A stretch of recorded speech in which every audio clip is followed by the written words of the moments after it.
Hello everyone and welcome to another edition of Classic Elite Reviews. My name is Tony from the ClassicElite.com podcast, and today I'm reviewing the app game Float, and this video is recorded with the Hauppauge HD PVR.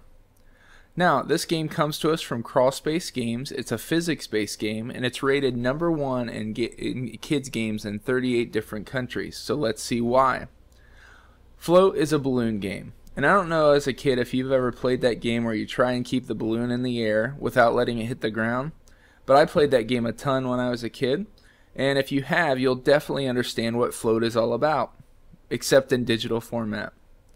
In Float you get 6 different game modes. Normal, Time, and Zen are the 3 I will cover in this review because at the time of the review they were the only ones free with the initial purchase. Limbo mode, One and Done, and Hot Potato are the pay modes, which you can now get for free after the most recent update. Now in normal mode, you're cast into a level with a warm background and a tack strip at the bottom of the screen, and your job is to keep the balloons afloat to avoid the tack strip for a certain amount of time. You do that by tapping the bottom of the balloons to make them bounce up and away from the tack strip.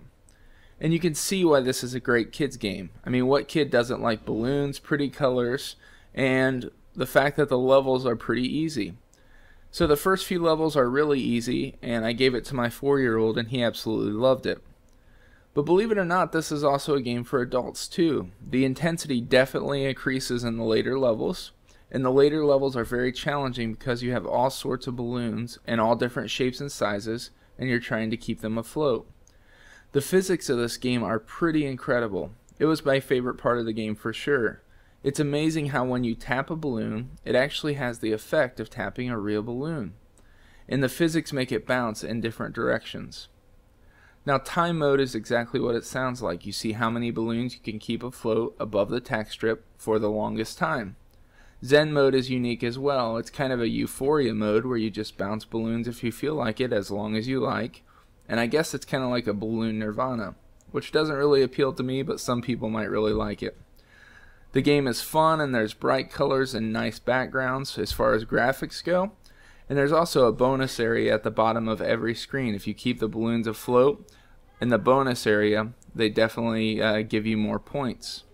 The controls are easy, you just tap, but it's important that they're responsive and work well, and they do. In conclusion, this is not the best physics-based puzzle game out there, but it's definitely a really good one. It's a great game to get if you have children and you want to play together, and the very best thing is that it's only 99 cents in the App Store. Plus you get the bonus free 3 modes now, which is definitely a good reason to pick it up, and it's a good one to pick up if you're into physics-based gameplay.